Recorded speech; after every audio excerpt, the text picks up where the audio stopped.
Yeah, then I accidentally hit stop recording. Okay. Yeah, that's the fastest exercise ever.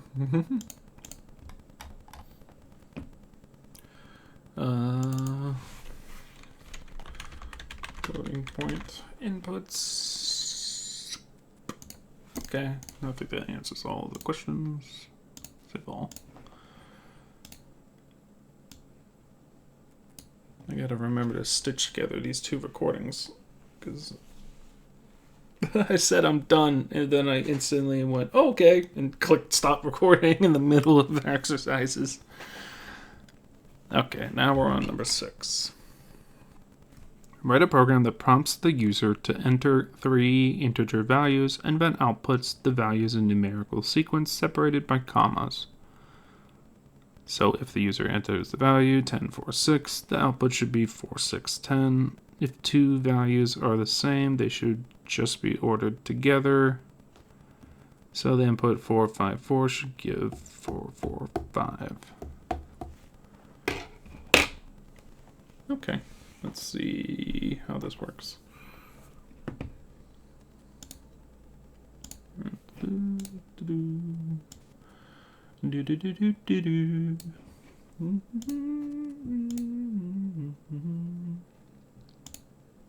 Project. Empty project. PPP3 X per size 2.6. Create this.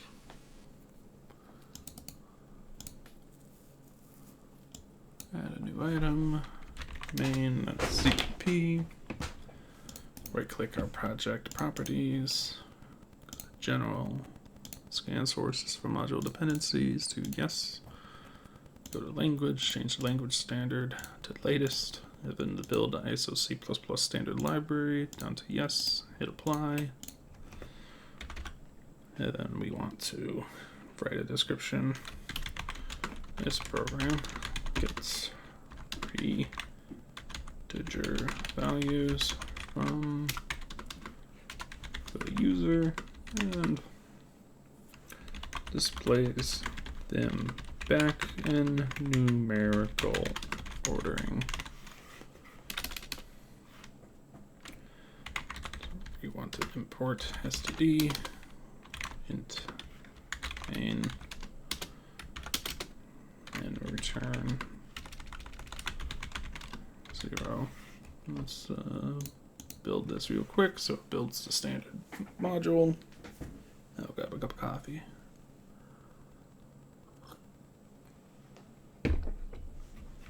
Like a swig of coffee. Okay. So int val1, int val2, int val3. I'm going to prompt the user.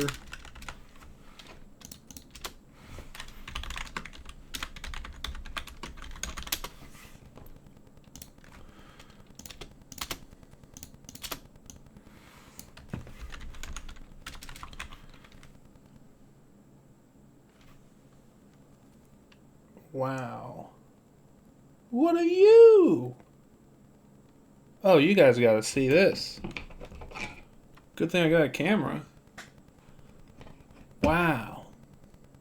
Are you joking me?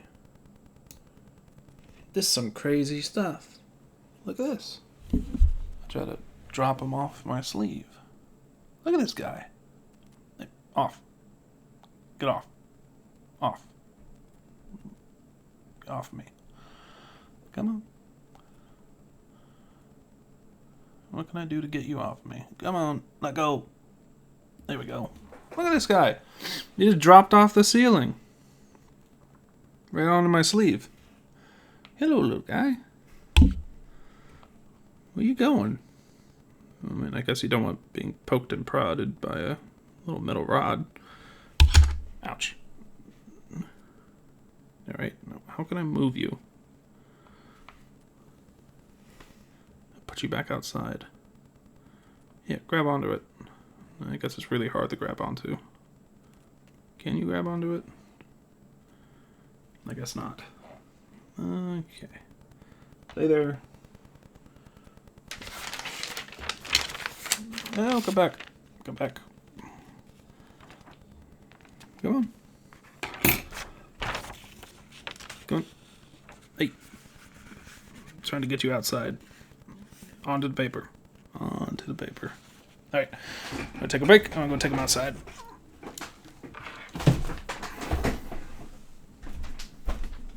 Come on, buddy. Let's go.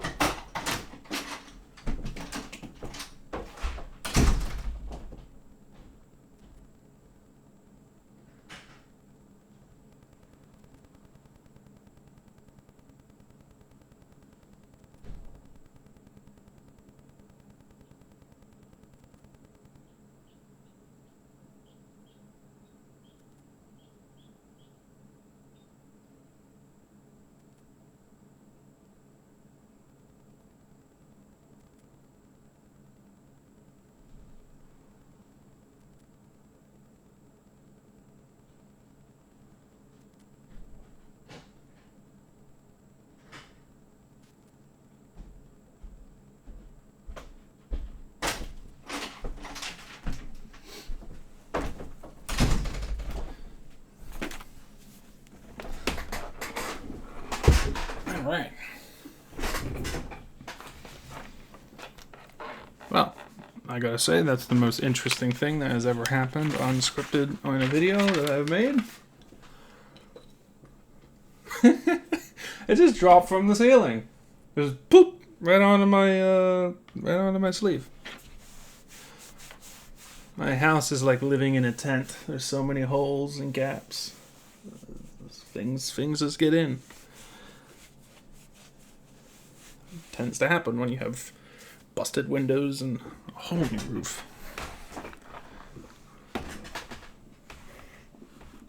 All right. Okay. Where were we? All right, we're in get 3 integer values from the user and display them back in numerical ordering. All right. I think we're here where we're trying to prompt the user. So please provide 3 int values.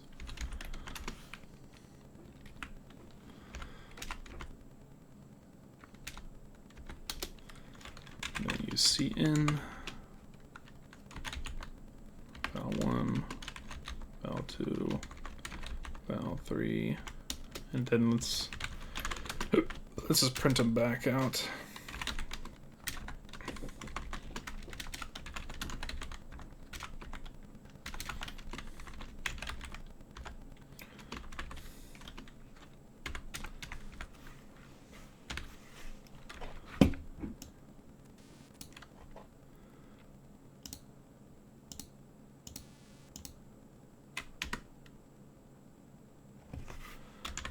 Separated by a space.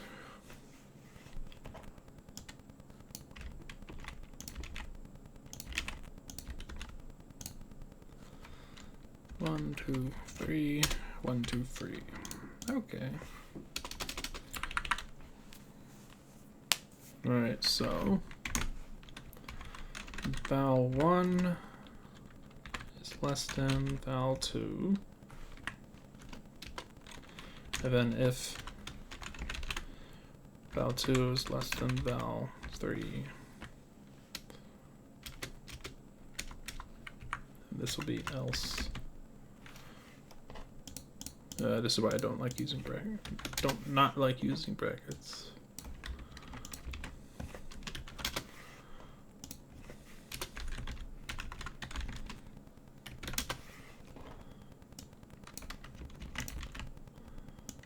I think this is how it will work because we can use the math. Oh no! Forgot to minimize the. That darn webcam. Okay, this is all I did here was I got the program. gets free integer values from the user and displays them back in the numerical ordering. I imported the standard library. We're using the namespace std just to save some writing. We declared 3 values, and we define them with input from the user after prompting. And then now we're going to use the property of math. Hold on.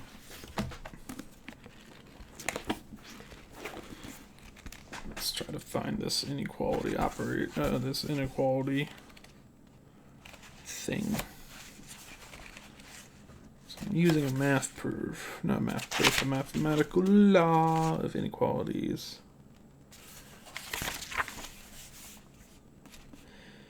Real numbers, inequalities, page 75 of basic mathematics. Okay. Here we go. Move aside, programming. Math's taking charge for a moment. So I'm going to use this law of mathematics, or this, whatever you want to call it. Rule of inequalities, inequality 1. If A is greater than B and B is greater than C, then A is greater than C. That's what we're going to use.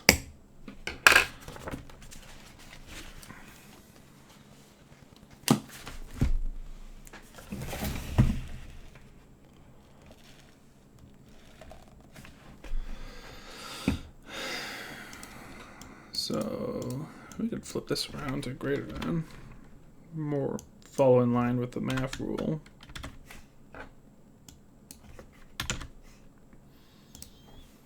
Then we're going to use this, but we want comma separation, and we want to use double quotes because this is 2 characters, not just 1.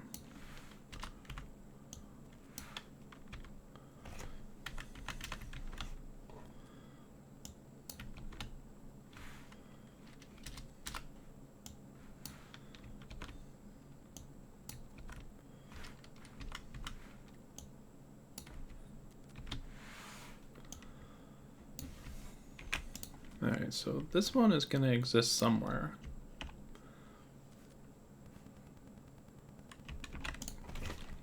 That'll be down here, I think.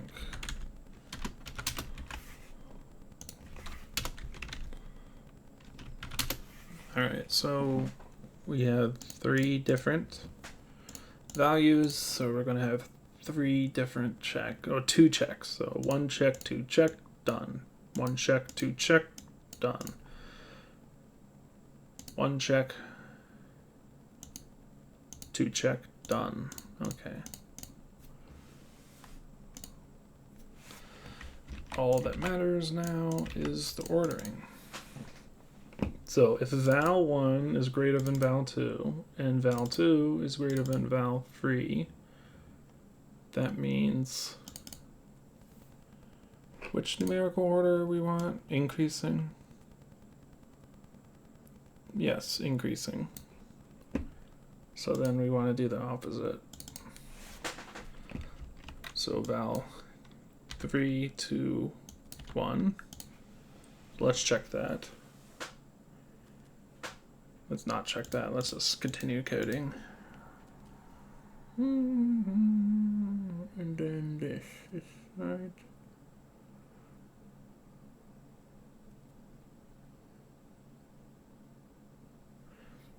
That one is always going to be the farthest one here.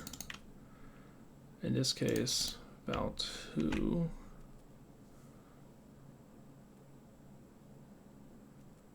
I don't think that's actually the case.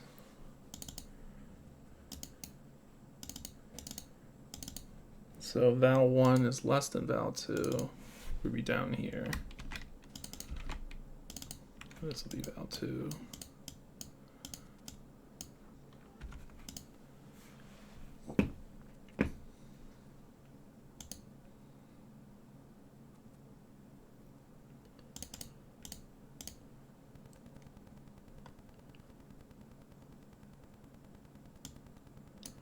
Okay, never mind. This is getting more confusing than I want it to be. Let's start with less than, because we're sort of doing things in reverse.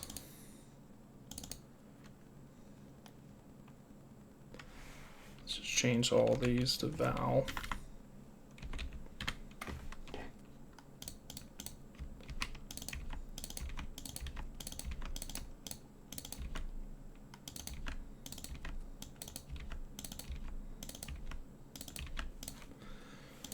Okay, so if val1 is less than val2 and val2 is less than val3, we definitely want val1, 2, 3.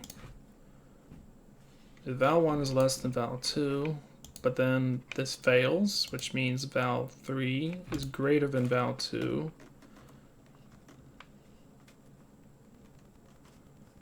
which means val2 is greater than val3. I think this is what we want. Val2, val3, val1.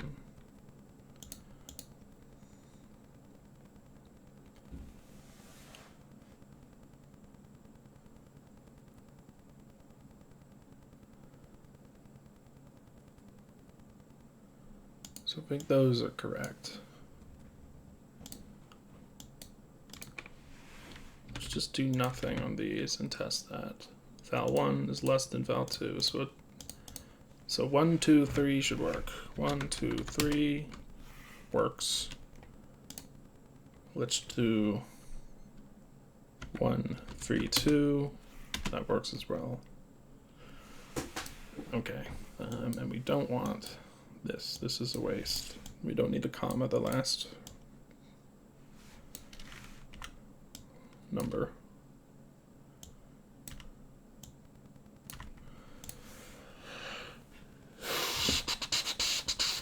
So we only got two more possibilities that we need to do. So if val1 is actually greater than val2, we want val2. And if val2 ends up actually being greater than val3, we want val2.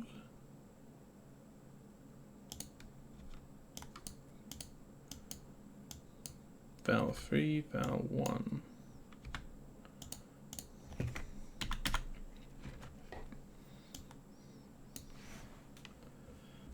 Then we want this one to be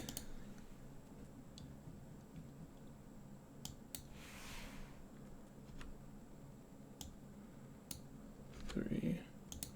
Which confuses me because we end up with the same thing up here, and as we do down here. Let's try it though. 2, 1, 3. 2, 3, 1. Okay, it does fail. It is wrong.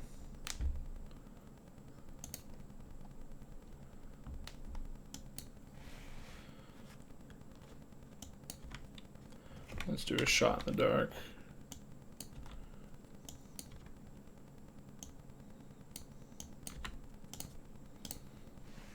All right, 2, 1, 3. 3, 2, 1. You weeps.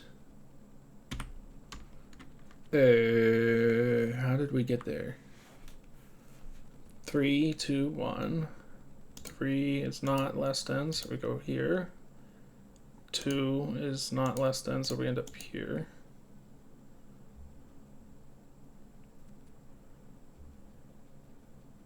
What? 3, 2, 3, 2, 1. Hold on. Okay.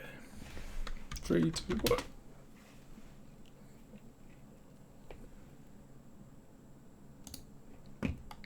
Okay, that works. Except I think we need to put val2 here.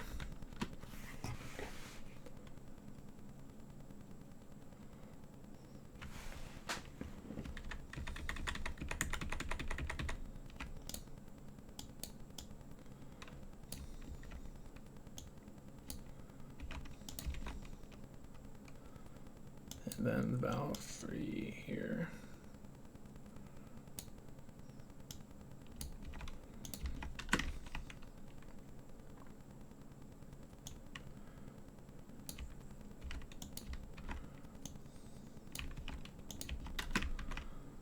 Let's get that a go.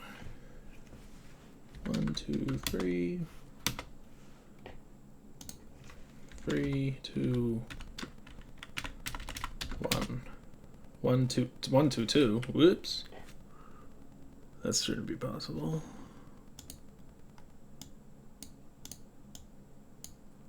One. Shot in the dark. 3, 2, 1. 1, 3, 2. Okay, that failed.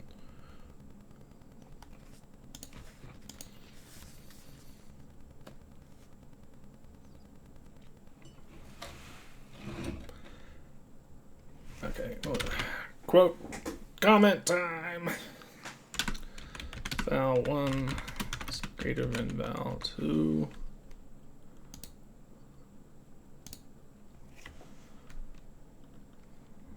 If this succeeds, ow.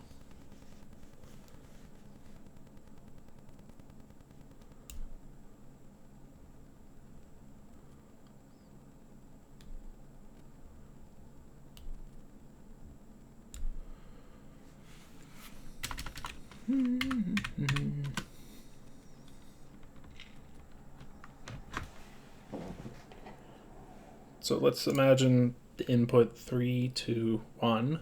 So 3 is less than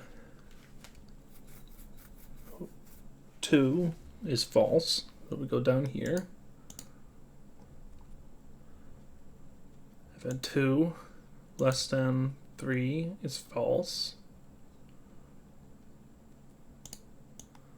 So then we want 3, 2, 1, the opposite of how we got it.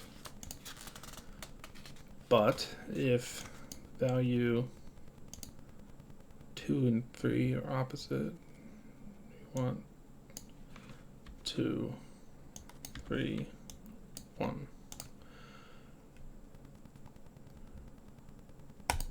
Let's give this a go. 3, 2, 1. Nope. 1, 2, 3 will work.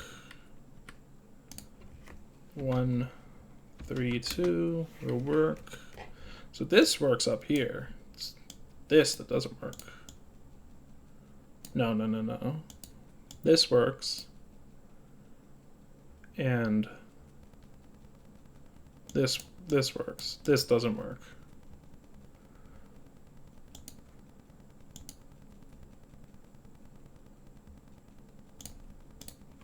What do we check? Just 3, 2, 1 fails. All right, so 3 here. 2 verse 1 is false. What is this one? This one's what's breaking. Let's cheat a little. 3, 2, 1. Okay, 1. These two values need swapped. 3, 2. I guess that confuses me, but let's try it. 3, 2, 1. That works. 1, 2, 3. That works. 1, 3, 2. Works. 3, 1, 2. Does not work. 3, 1, 2. Okay. So this fails. And then this succeeds and breaks. 3, 2, 3, 1, 2. I really want to swap these. Ah, okay. There we go, I think we're done. 3, 2, 1. Works. 3, 1, 2. Works. 1, 2, 3. Works. And 132 works. And 33 2 works. 323 works. And finally 233 works.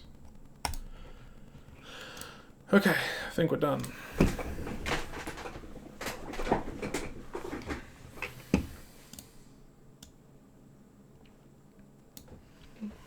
Give it a test.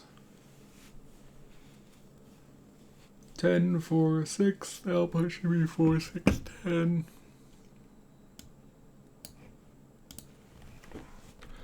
10, 4, 6.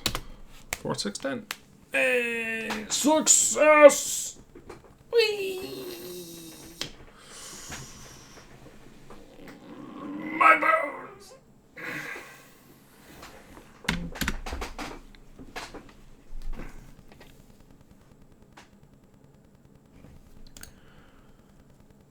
Let's bring this up.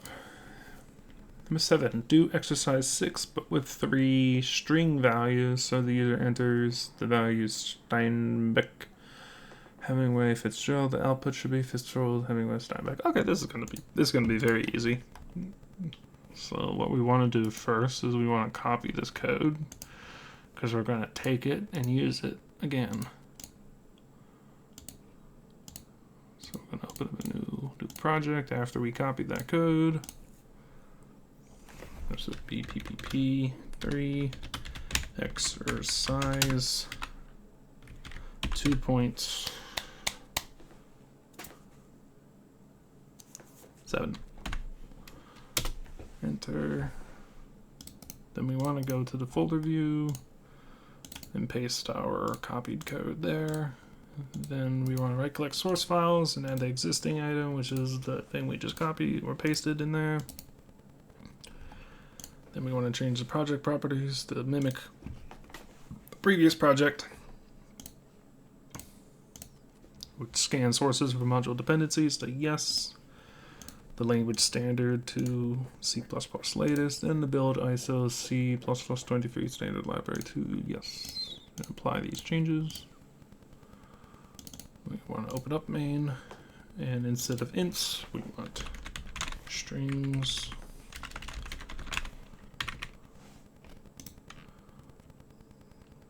And I think that's all we got to do. That's it. So simple. Possibly have to swap around some signs. Some less than's or greater thans. Steinbeck. Hemingway. Bits. Oop. We want them separated by spaces but not commas.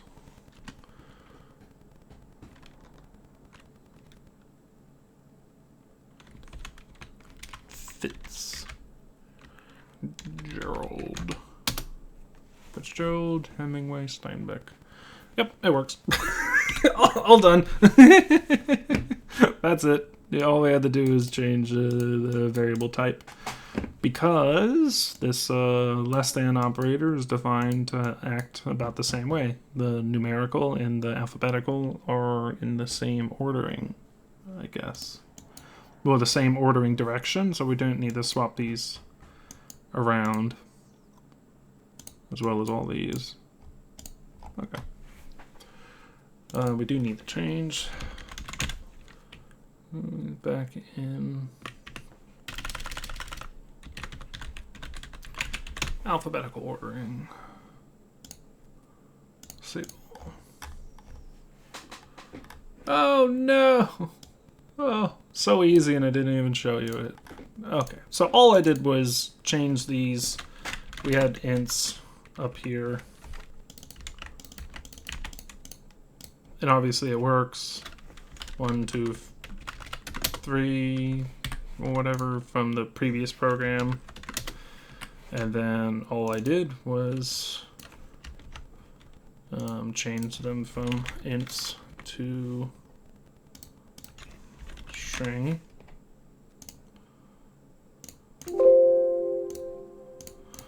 And it just worked. It just worked. You know, something that happens very often in programming. It just works. Beck. Hemingway. And Fitzgerald. And it worked. What in the world? Okay, well, I did that. Got me paranoid. Okay. Free string values when the user displays them back in alphabetical ordering. That's it. Leave all. Okay. We're making good progress. Alright, there's 11 problems. We're on problem 7. Now we're on problem 8. Alrighty. Write a program to test an integer value to determine if it is odd or even. As always, make sure your output is clear and complete. In other words, don't just output yes or no. Your output should stand alone, like the value 4 is an even number. Hint, the remainder modulo operator. Yeah, this is very, very easy. Very, very, very easy. So let's just open up a new project. Empty projects, plus, PPP 3, exercise 2.8.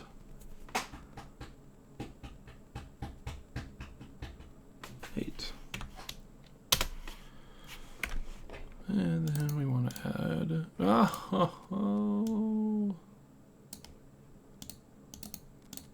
okay, add main. Right-click our property, project properties, scan sources from module dependencies, that yes, language standard to latest, and build ISO standard library to yes. Apply. And let's give this program a little information. This program gets integer value from the user and reports back if it is even or odd. Alright, so we import std.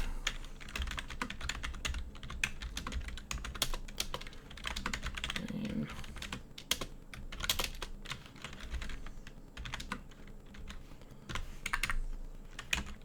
we want an int value. Then we want a prompt for that value.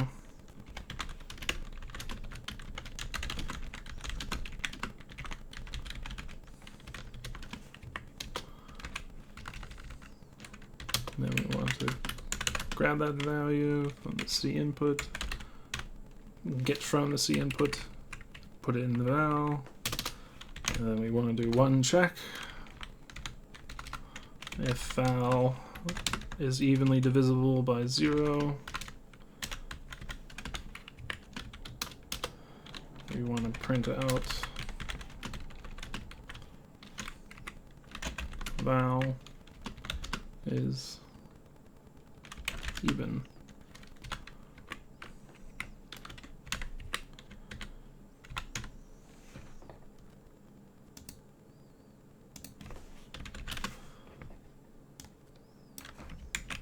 And else that was odd. Let's test this.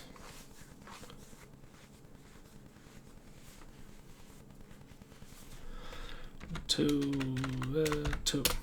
is even. Oop. 1 is odd. 6 is even. 3 is odd. Alright, I think that completes the exercise.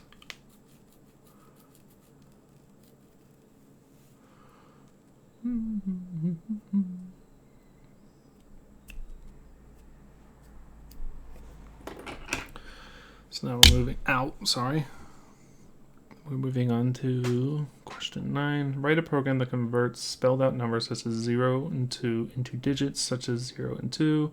When the user inputs a number, the program should print out the correct corresponding digit. Do it for values 0, 1, 2, 3, 4, and write out not a number I know if the user enters something that doesn't correspond, such as stupid computer. But let's do that.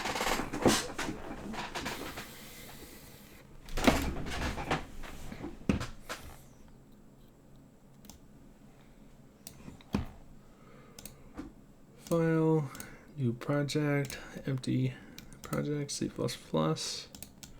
project name, PPP3, exercise 2.9, go to source files, add main, right click our project properties, go general, scan sources for module dependencies to yes, change the language standard to latest, and build ISO C++ Swift free standard library to yes, apply, okay, go into our main, write this out.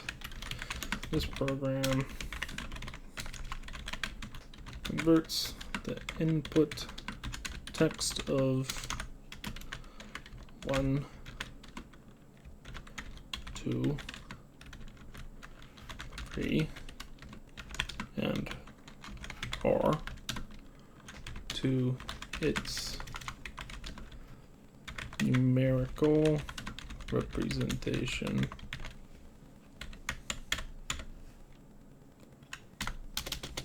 Anyways, import std.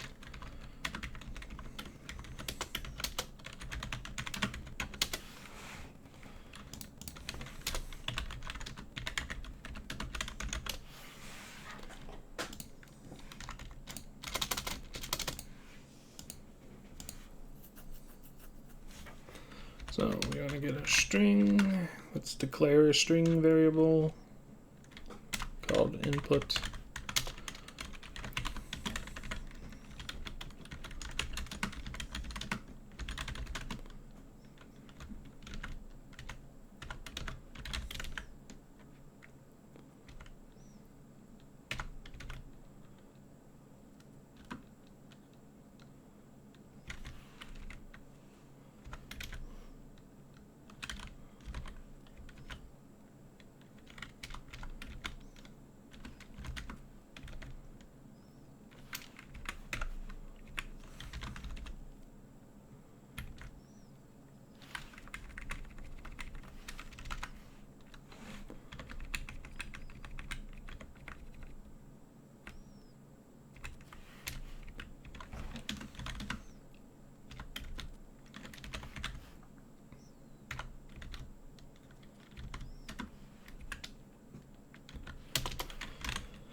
Okay, string, nope, if input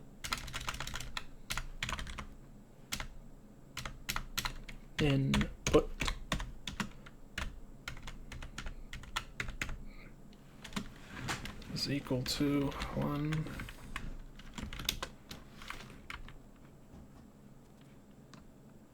we want else if input equals 2,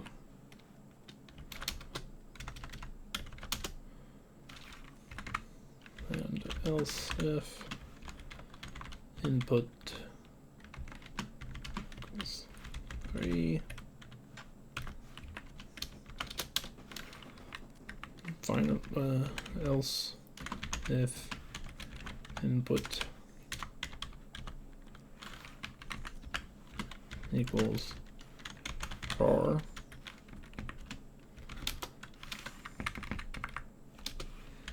else cout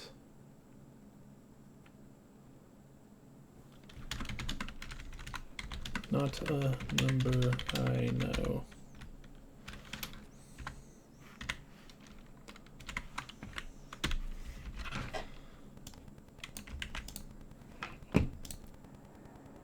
What does it ask us?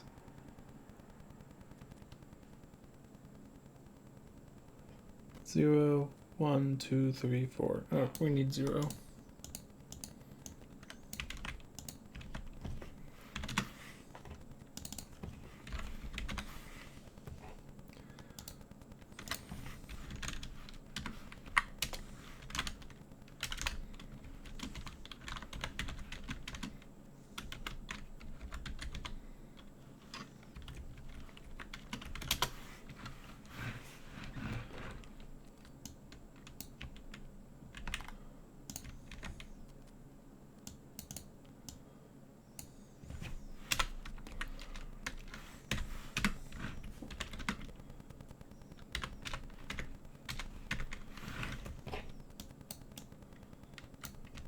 Zero, 1,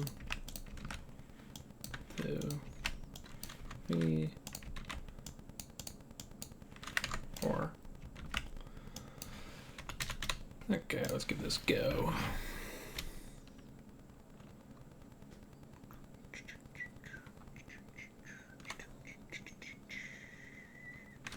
Not a number. Oh, we never grabbed it.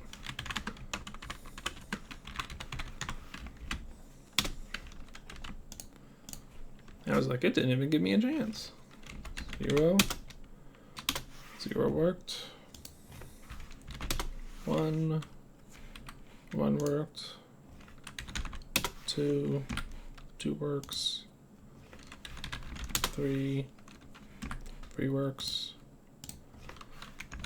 4. 4 works. And then if we give it to something, stupid computer. Not a number right now. Alright, that works. Answers question 9. Yeah.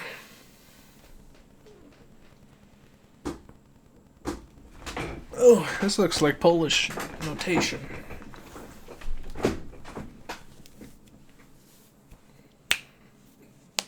Ow, my bones. Ow. Okay. 10. Exercise 2.10. Write a program that takes an operation followed by 2 operands and outputs the result. For example, plus 10 and 3.14 and multiply 4 and 5. I believe this is called Polish calculator notation.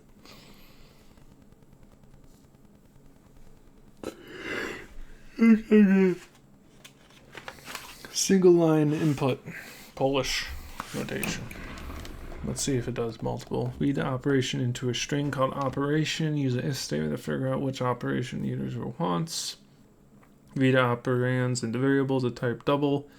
Implement this operation called for plus, minus, multiplication, division, plus, minus, mul, and derivative with their obvious meanings. Okay. Yikes. You could do that. Oh, jeez. Pushing my keyboard out of existence. I'll just kill the webcam. Or hide it. Alright, new project. Empty project. PPP3. Exercise.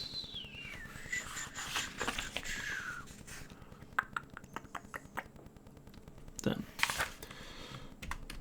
2.10.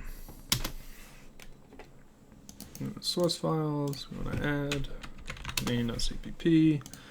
Right click our project properties, go to C and C++ general. We want to turn on scan sources for module dependencies, go to language, change C++ language standard to latest, and build ISO C++23 standard library to yes. Apply these changes. We can skip building, and program takes in Polish notation for calculating positive, minus, multiplication, division, modulo operation on two operands. Okay, we want to import std. We use the namespace std.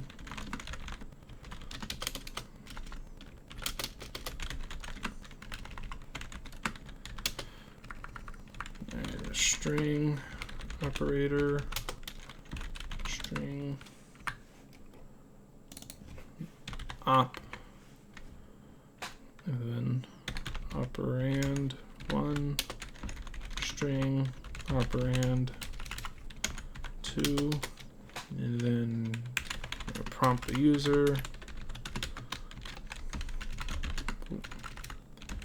Please provide an operation and two operands, all separated by white space. White spaces.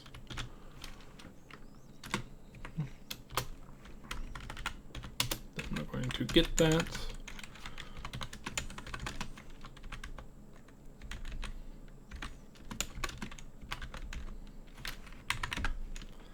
Instead of strings, we actually want doubles.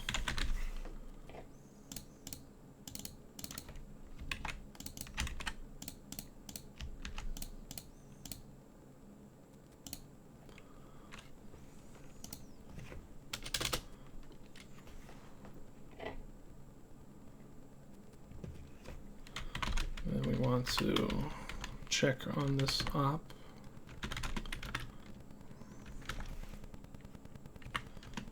And this one, or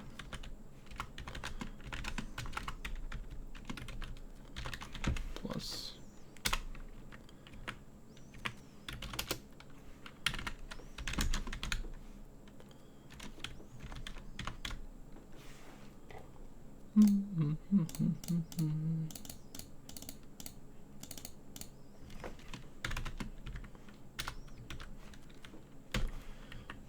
minus or up equals minus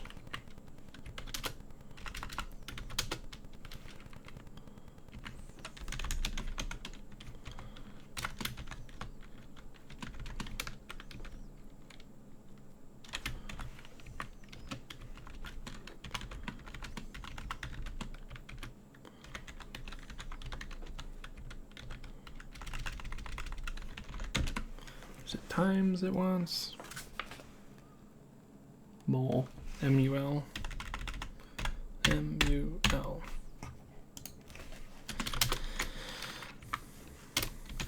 else if op is equal to the division symbol.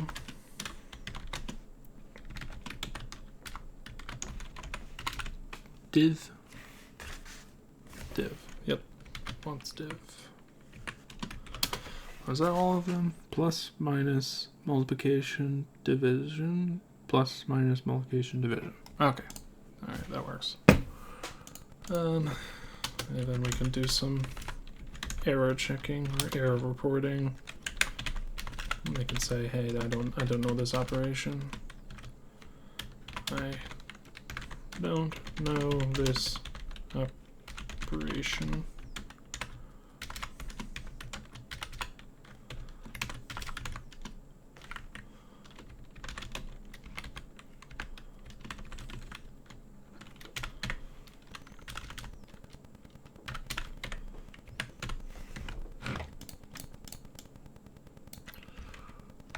Okay. Whoa.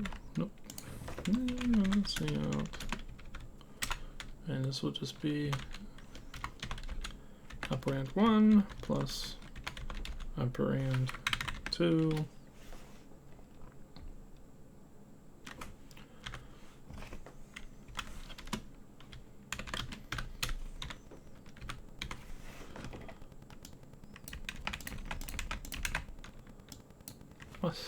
minus, and mult, and divide. And I think this works. Give it a go.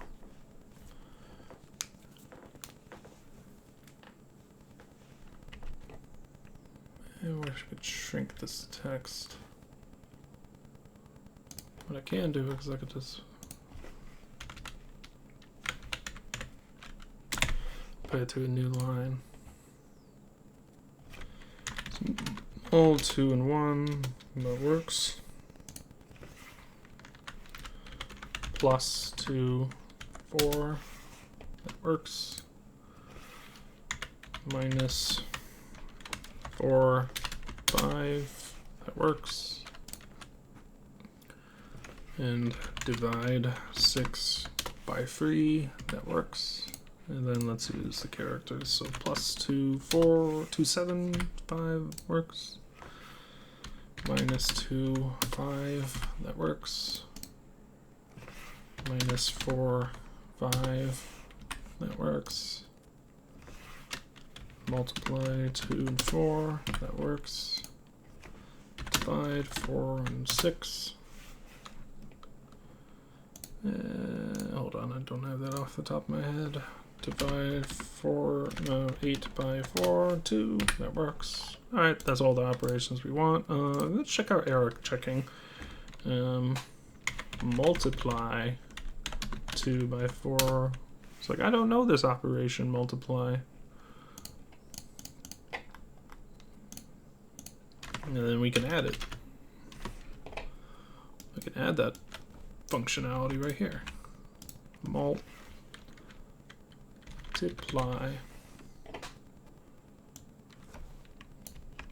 And we could do the same for division as well. Divide. And we could even do more up here. Let's go above and beyond. Add. And subtract. Subtract as well as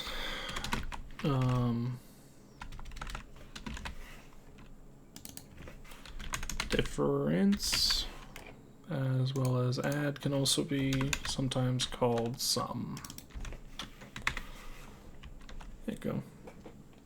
Let's try some of those. Sum of 1 and 2 is 3, that works. Subtract 6 by 3, that works. Difference of 10 and 5 should be 5.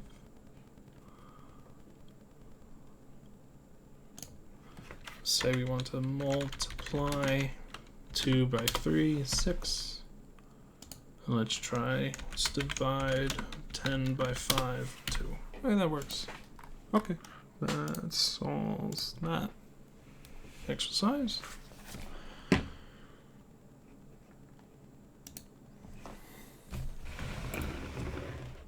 We're on the question 11. Write a program that prompts the user to enter some number of pennies. 1-cent coins, nickels, 5-cent coins, dimes, 10-cent coins, quarters, 25-cent coins, half dollars, 50-cent coins, and $1 coins, 100-cent coins. Query the user separately for the number of each size of coin. How many pennies do you have? Then your program should print out something like this. You have all these and your total amount of cents. Let's get to that point and then we'll get to this second question. Make some improvements. Well, I'll make some improvements. Okay. And I almost just hit stop recording. That again.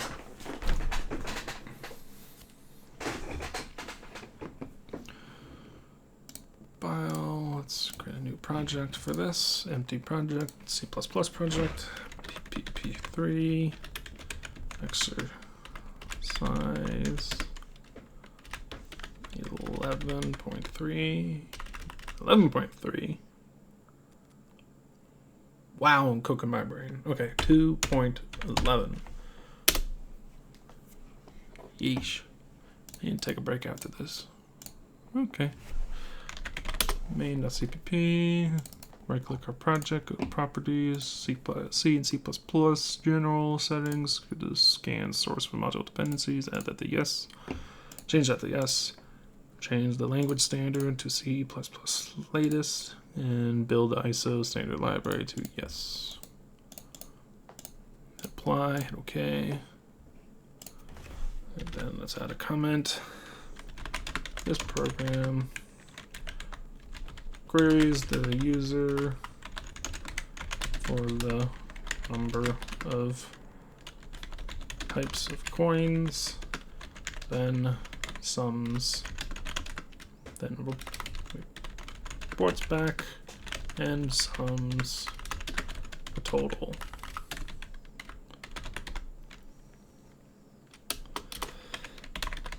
We want to import std. We'll use namespace std in main.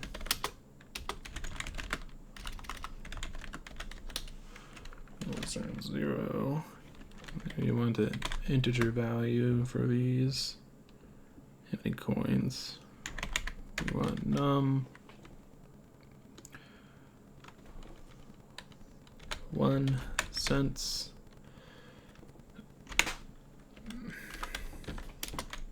Int num 5 cents. Int num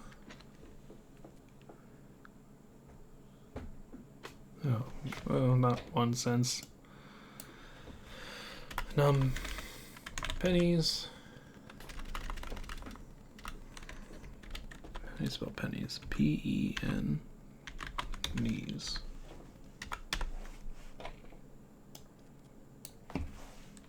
Nickels. Dimes. Int num quarters. Int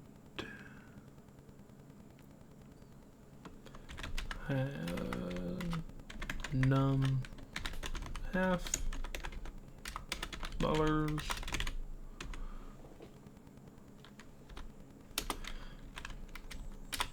Int half dollars. Well, right.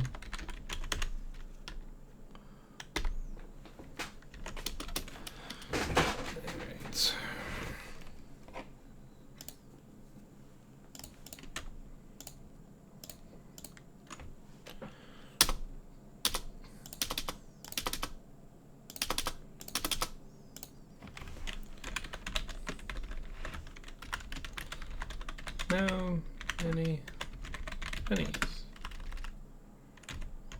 do you have?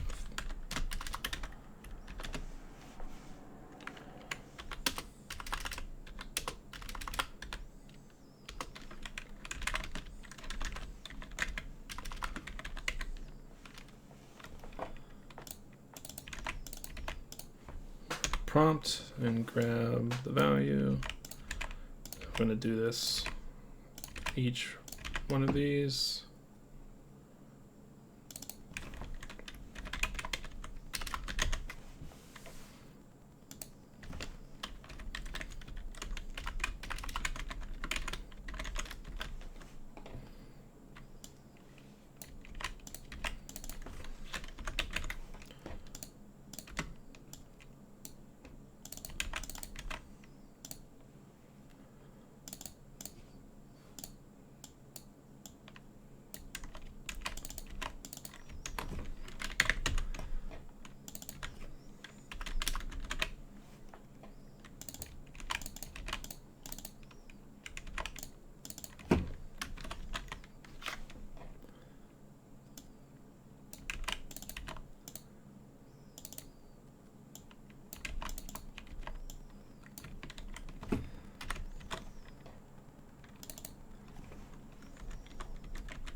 value of all your coins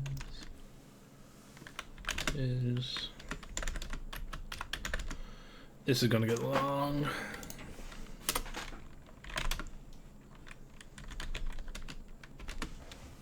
So we're gonna do it like this. Pennies plus... Whoop.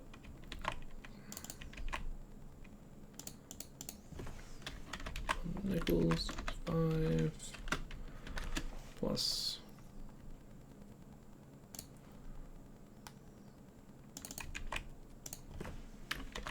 dimes times 10 plus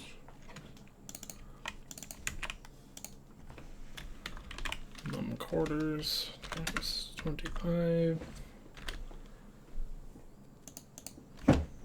plus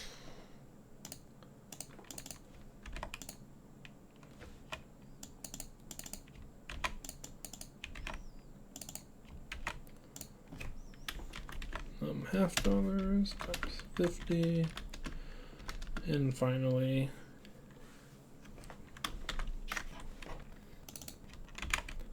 $1 times 100.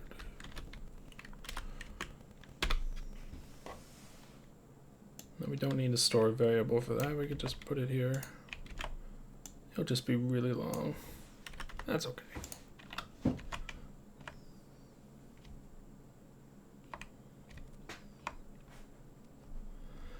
This is an example of using underscore notation. Things get pretty long, so I'm going to show how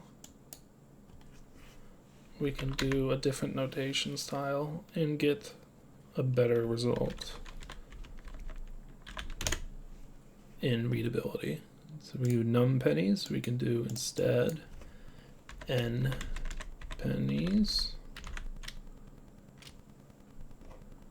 And we replace all.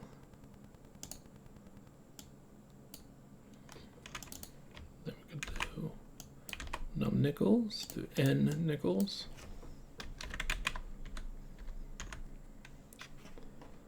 Replace all.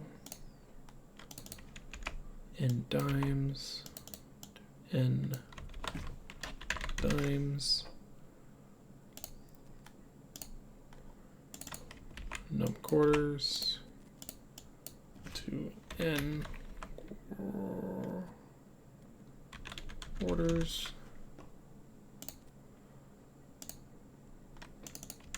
Num $half, $half,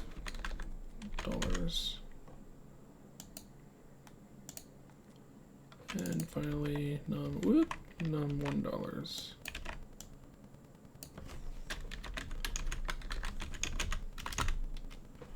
Replace all.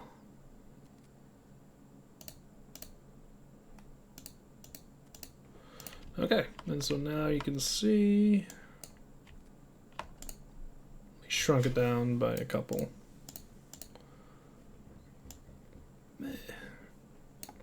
A couple characters, not a lot. It helped a little bit. I actually expected it to help a lot more than that. I guess we only really saved 3 characters per type, 3 or 4, depending. So 3 for sure. So 1, 2, 3, 4, 5, 6. So we saved 18 characters in writing this line by making those changes. At least 18 characters, I think. 20 characters. So it only shrunk it by 1, 2, 3, 4, 5, 6, 7, 8, 9, 10, 11, 12, 13, 14, 15, 16, 17, 18, 19, 20. So we shrunk that line by just that many characters. Not a whole lot, but it does help. Let me only scroll just a little bit more.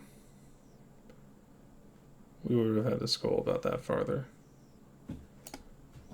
I don't know. Just an example.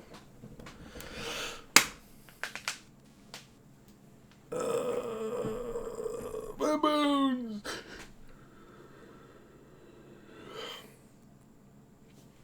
We'll put this all on one line by doing this. Not one line, but one visible line like that. Let's give this a go. Let's say I have one of everything. 1, 1, 1, 1, 1. Say I'm very poor. I only have 1 penny.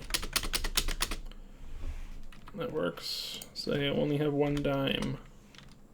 1 nickel. That works. Say I have only 1 dime.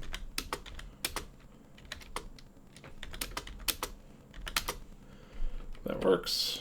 Say I have only 1 quarter. That works. Say I have only 1 half dollar. That works.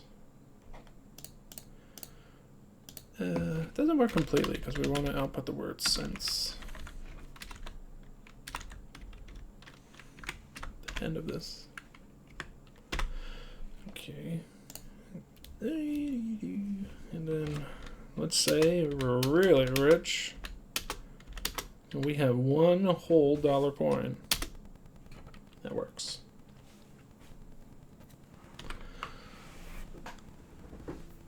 I'm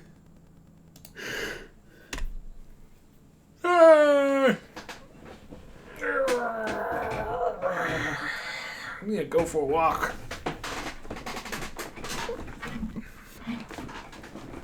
Alright, let me release myself in just a moment. Let's finish reading. Alright, so it says...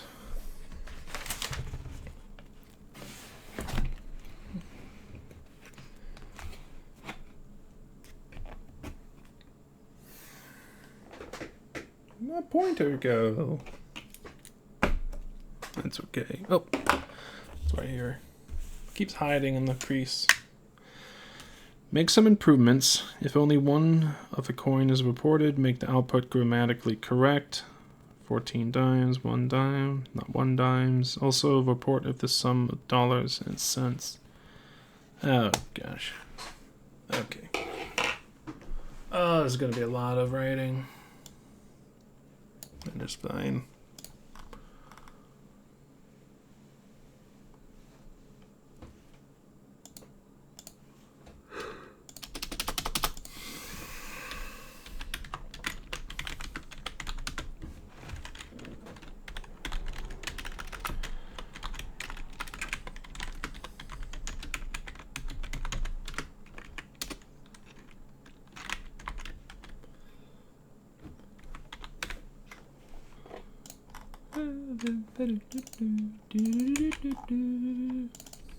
Non-pennies is greater than or equal to greater than 0, and if n pennies. Let's see out a new line.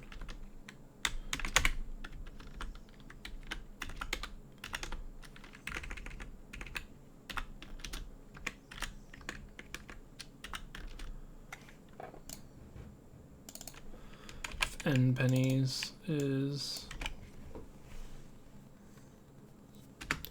equal to 0.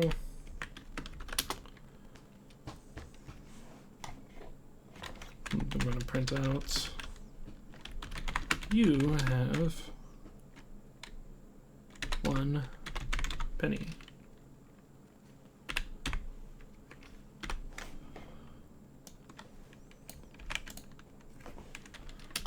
Else you have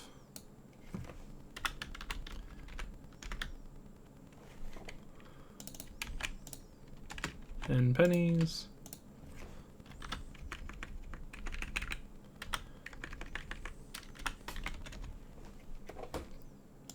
Pennies.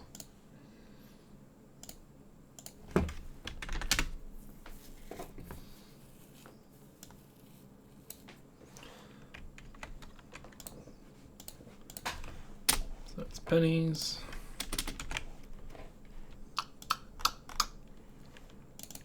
Nickels.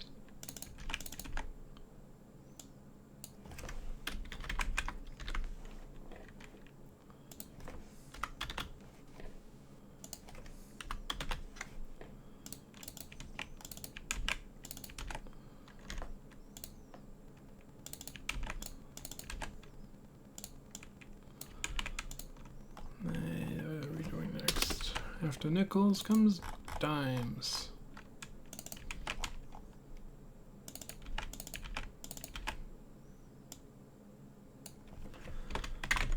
Dime and dimes. And then we have, from dimes, we have quarters.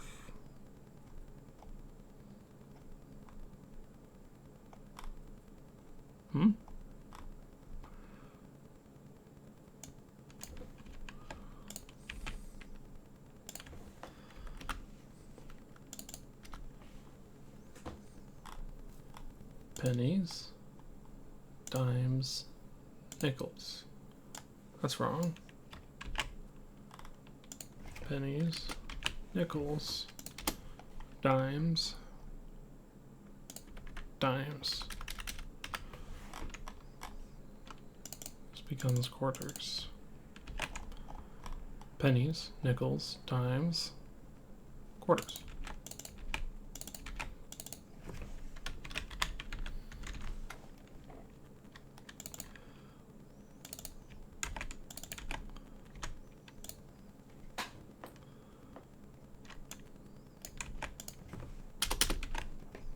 Then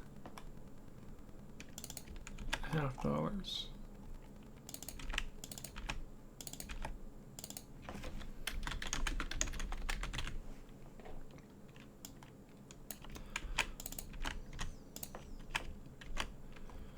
Finally, $1.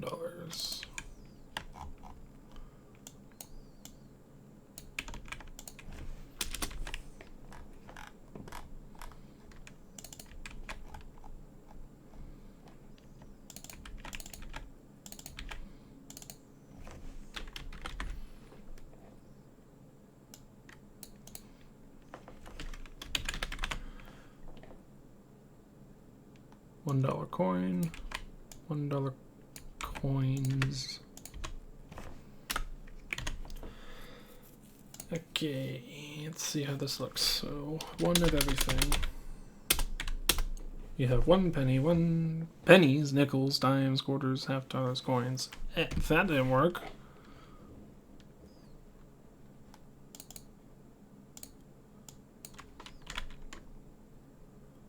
Let me check if they're 1. Not 0.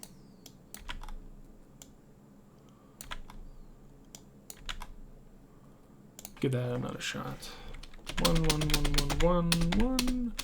You have 1 penny, 1 nickel, 1 dime, 1 quarter, $1/2, $1 coin. And the value of all your coins is 190 cents, 91 cents.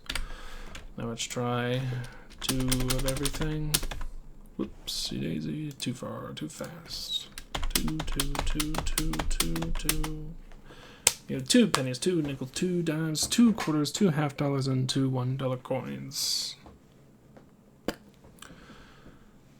That makes sense. It appears to be functioning as intended.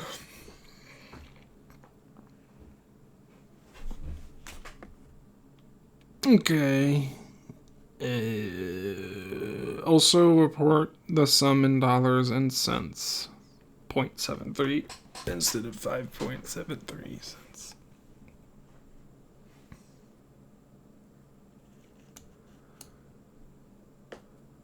Okay, let's figure out how we can do that. So let's get an int total cents is equal to here.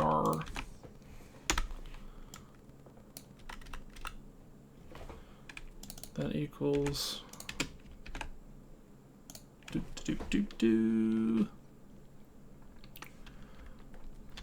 you want the $, total cents, integer divided by 100, and then we want the point, and then we want the remainder, modulo operator, total cents, modulo 100. I think. Let's give that a go. 1, 1, 1, 1, 1, 1. Appears that it worked, but let's try $1 coin and 1 penny. 101. So 1 penny. No nickels, no dimes, no quarters, no half dollars, and $1 coin. Aha! I knew it.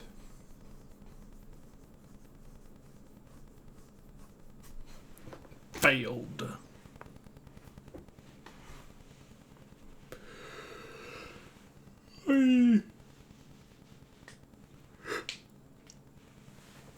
How do we get that to work?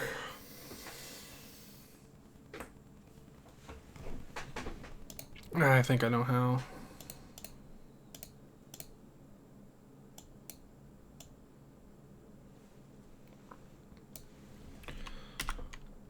Let's put it on another line. If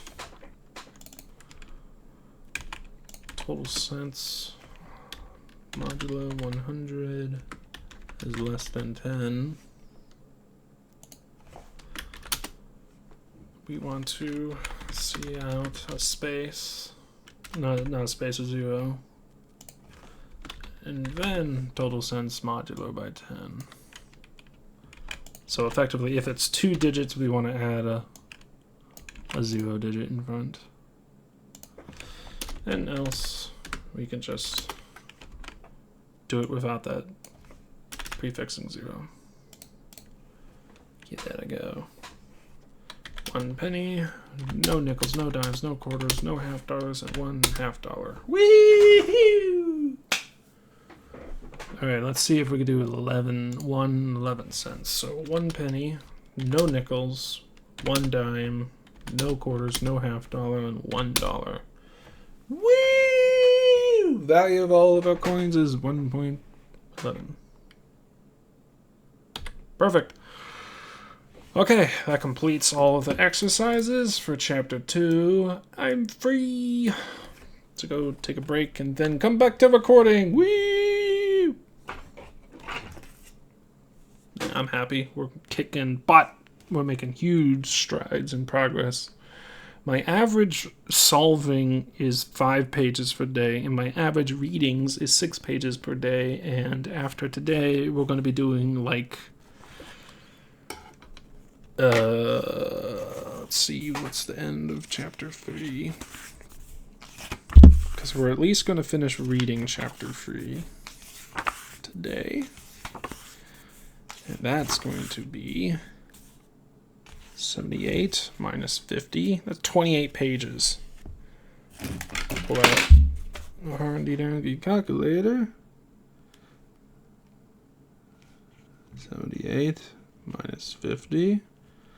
That's 28 pages divided by my normal average. We're going to be doing about 5 times faster than normal progress.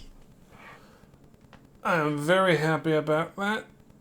On that pace of 26 pages a day, we're going to finish this 13-book series in 1 year. I actually wrote a program. I might as well show it. Let me show you. Let me show you my program.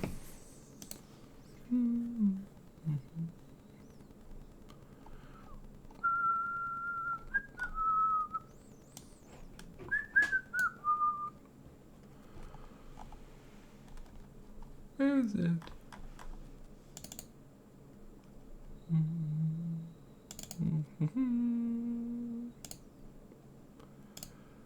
This PC, local disk, user, source, Perforce, Mark's Learning Programs. Learning progress. Yeah, let me open up this. So this is a program I wrote in C. It's a pretty simple program.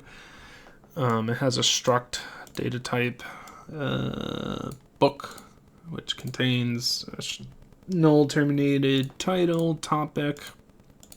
We store the ISBN as a long integer, an unsigned long. Then we store the total pages before the index. So I consider that the end of the book. How many pages are in a book is till the index. And then I have two variables to store, which is how many pages I've solved up to and how many pages I read up to. And the number of books in this series that I've tasked myself with is 16. And then we create an array of books and we initialize them to pretty much nothing. Ooh, ISBN. Looks like we never did our topic. That was a new feature I made. There we go.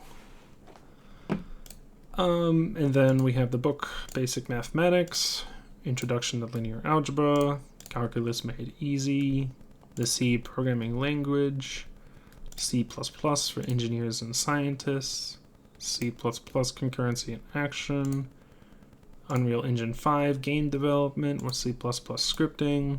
We have a big book on calculus. We have Programming Windows, 5th edition, the biggest book in this series, 1,400 pages. It's intimidating, but it's really not. It's just verbose. And we have Introduction to Free Game Programming, DirectX 12. We have Data Structures and Algorithms with C++, 4th edition. We have Make Electronics, 3rd edition. We have Programming Logic Controllers, 6th edition. We have Programming Principles and Practice using C++, 3rd edition. That's what we're currently working on. So we really just got to page 50 right now. We have the C++ Programming Language book.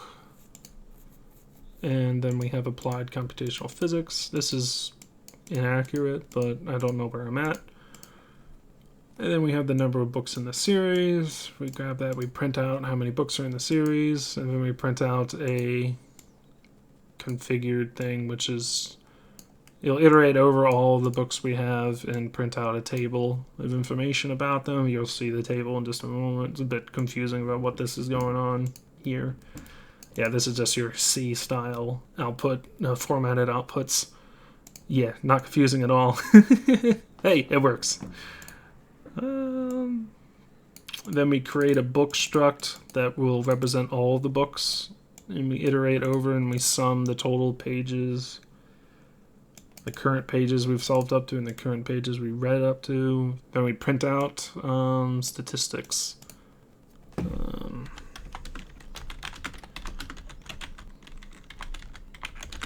On the book series. And then we have days since start. We started this book series on July 6th. So I go to Google real quick. And we just Google days since July 6th. That is 77 days. So if we place that down. And that's the only changes we need to apply. I know I've done some more reading, and so some of these values are less than accurate, but it's pretty small. Then if I run this program, it'll provide some information here. So normally this would be visible, but I changed the scaling so I can record better. Oop. Come on. So I could record larger text for people who have hard of seeing. And so we can see that we've read and solved 17% of the basic mathematics book. So we have a couple topics here. We have math, C, C++, the Unreal Engine, more math, more C++, and then we got some specific ones. We have the Windows 32 application programming interface, the API, Win32 API. So this is like programming for Windows. Then we have GPU and graphics programming. And then we got programming in general. This just happens to be using C++. I guess I can convert programming principles of practice using C++ to programming. I can do that. Let me make that change.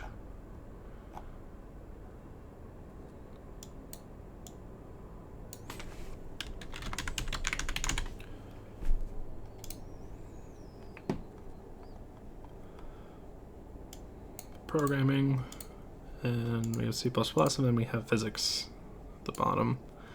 Although I am missing a physics book, I need to purchase it, but it's like $220 to buy, and whoo, man, that's going to be the most expensive book I'm looking to buy for the moment. There is a book on assembly, which is like $260 that I want to buy as well. That's going to be expensive as well. Most of my books have averaged about... I should add like how much each one of these books cost and get some book statistics as well. But you can see we made good progress on basic mathematics. We read a lot of the C programming language. I feel like this is more like 90%. And we haven't even solved a third of any of the books in this series. But here's the statistics. So we have 10,000 pages to read and solve. We've only solved about close to 400 pages we've solved. And what I mean by solved, I mean we've read through and completed every single task presented to us. So if it says, hey, go check this out, or hey, try this, or hey, do this, we did it. So total solved. And then read is, well, we read it. That doesn't mean that I read it and posted a video on it. It just means that I read it. Perhaps I'll add a third total pages like recorded or uploaded or let's studied. Okay, so we have a big 9,600 pages remaining to read and about 9,700 pages to solve. We're only 5% done this whole book series in reading, and we're only 4% the way done solving the book series. And then this is the useful statistics. More close than before, but so we need to read 26 pages a day to finish this whole book series in just 1 year. So in 365 days, starting now, today, we would need to read 26 pages a day. And what's really cool is because the more pages that we read, the smaller this number gets. It's almost like interest, where we're paying on principal while reading, and the term is the daily payments we need to do to get forward, to finish our loan, I guess, is always goes down. It's really, really cool. So it's like if I read 26 pages a day, this will continuously go down, I think. Or I'm really messing up my math. And then we have an average. So across 77 days, so this is our data size. So we have 77 days of recording of 77 days. Across those days, on average, we're only reading 6 pages and we're only solving 5 pages. And the remaining estimated time at this pace, instead of this pace, is 4 years and 138 days. So about 4.5 years to finish this book series. And every single book I add here like almost adds almost a a few hundred days. And remaining assignment to solve is 5 years. But these are the books in my library that I really want to learn. And so that's our goal. So, yeah, if it takes 5 years, 10 years, so be it. I want to know the information in these books. I find them interesting. Mathematics is super useful. Calculus is awesome. Physics is the most awesome. C++ is my favorite programming language. Data structures and algorithm use is extremely useful. Computer graphics on the Windows operating system is awesome. The Unreal Engine is super powerful for out-of-the-box building. Can't get far with high performance computing without concurrency. And learning some information that is important to scientists, engineers and scientists, and programming principles of C++, specifically for engineers and scientists, is interesting to learn. We've already read about 12% of this. I'll reread it for you guys. I find this book to be interesting, if not it's very big. It is very big. It takes a long time to read it. The C programming language, which is the basis of C++, is a huge basis of C++. I like the C programming language. I very much like it. Its small size and performance is amazing. I like it very much. Linear algebra is super useful, especially for 3D game programming with DirectX 12. So, computer graphics involves a lot of linear algebra. A lot of linear algebra. It's practically almost all linear algebra. Okay. That's what I wanted to show. Okay. So that completes the exercises. I'll quickly read the postscript and that will complete chapter 2 in its entirety. So we have the postscript.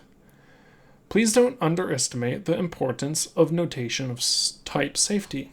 Types are at the center of most notions of correct programs, and some of the most effective techniques for constructing programs rely on design and use of types, as you'll see in Chapter 5 and Chapter 8, and indeed in most of the rest of the book.